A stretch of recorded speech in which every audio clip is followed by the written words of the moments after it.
अस्सलाम वालेकुम। उम्मीद है आप सब हजरात खैरियत से होंगे और अच्छा दिन गुजार रहे होंगे। पाकिस्तान एक बेहतरीन तजर्बागाह बन चुका है या है मुख्तलिफ निज़ाम को, पॉलिटिकल सिस्टम को आजमाने के लिए। इस वक्त जो मौजूदा निज़ाम है, इसको जो चल रहा है, इसको हाइब्रिड रजीम कहते हैं, हाइब्रिड सिस्टम कहते हैं। यानी ये मिलाप है अथॉरिटेरियन सिस्टम और सो कॉल्ड डेमोक्रेटिक सिस्टम का, और ये मिल के अपना जो किसी भी कंट्री में, किसी भी मुल्क में रन करता है। हाइब्रिड का पता होगा ऑलमोस्ट हर बंदे को कि हाइब्रिड ये है, मिलाप है एक जैसी जिन्स को, एक जैसी स्पीशीज को अपनी ज़रूरत के तहत कुछ कुदरती भी होते हैं, कुछ मसनूई तरीके से मिलाप किया जाता है और नई चीज़ बनाई जाती है। मुख्तलिफ जानवर जैसे आप समझ लें, म्यूल हो गया, खच्चर हो गया, वल्फ डॉग है, पौधे हो गए अच्छी किस्म की, मकई, गंदम वगैरह, यानी कि अपनी ज़रूरत के तहत आधा तीतर और आधा बटेर मिला करके। तो इस वक्त यही सिस्टम हमारे यहाँ चल रहा है, और हमारी खुशकिस्मती समझिए या बदकिस्मती समझिए, इस डिपेंड ऑन यू, कि ऑपरेशन बुनियादुल मरसूस के बाद जो सिस्टम एक्चुअली चल तो पिछले दौर से चल रहा था, लेकिन अभी इसने मजीद जड़ें पकड़ी जो ऑपरेशन बुनियादुल मरसूस के बाद मुख्तलिफ कामयाबियाँ ये हासिल कर रहा है। इस पे डिप्लोमेटिक फ्रंट पे मुख्तलिफ बहुत सारे कंट्रीज इसको सराह रहे हैं। हमारा सऊदी के साथ एक मुआहिदा हुआ, दिफाई मुआहिदा हुआ, ये अभी डोनाल्ड ट्रंप वाह वाह सराह रहा है उसको, इस हमारे सिस्टम को। फील्ड मार्शल मेरी जिंद मेरी जान जनरल आसिफ मुनीर के साथ शहबाज शरीफ को अप्रिशिएट कर रहा है। यानी कामयाबियां तो ले रहे हैं, लेकिन सवाल ये है इनके असरात हम पे क्या हो रहे हैं।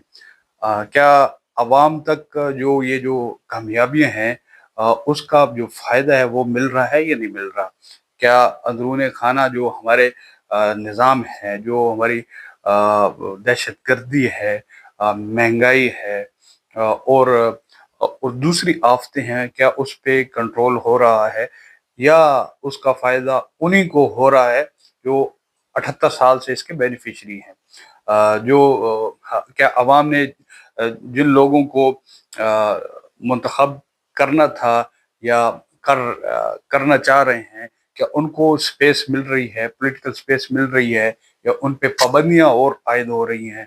क्या फ्रीडम ऑफ स्पीच बढ़ रही है, या और आवाज़ें दबाई जा रही हैं? क्या अदालतें अच्छे तरीके से चल रही हैं, या इंसाफ का जो है गला और काटा जा रहा है?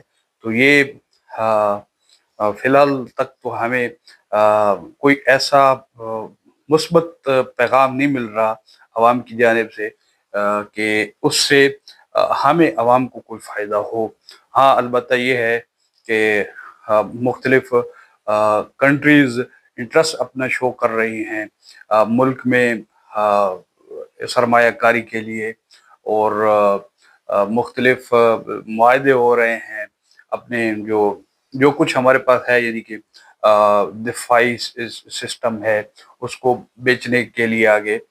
लेकिन मेरे नहीं ख्याल कि ये निज़ाम उस वक्त तक चल सकता है जब तक अवाम को इसका बेनिफिशरी ना बना दिया जाए। सवाल ये है कि क्या आइन में इस किस्म के निज़ाम की कोई गुंजाइश है? क्या कहीं पे मेंशन है कि सिक्योरिटी इदारे ने पॉलिटिकल सिस्टम चलाना है, या कुछ मिली जुली कोई तरतीब करनी है? तो आइन में तो कहीं पे भी न मेंशन है, न कहीं लिखा है। आइन में लिखा यही है कि फलां इदारे ने ये काम करना है, फलां इदारे ने ये करना है, और हर इदारे ने वो काम नहीं करना जो आइन ने उसको दिया हुआ है। तो इसकी बेसिकली कोई गुंजाइश तो नहीं है, लेकिन हम क्या कर सकते हैं। ये एक अथॉरिटेरियन ग्रुप हमेशा हावी रहा है हमारे सिस्टम पे, अब भी चल रहा है। तो हम यही कर सकते हैं, पाक फौज जिंदाबाद, जनरल हाफिज आसिफ मुनीर जिंदाबाद, और साथ शहबाज शरीफ भी जिंदाबाद।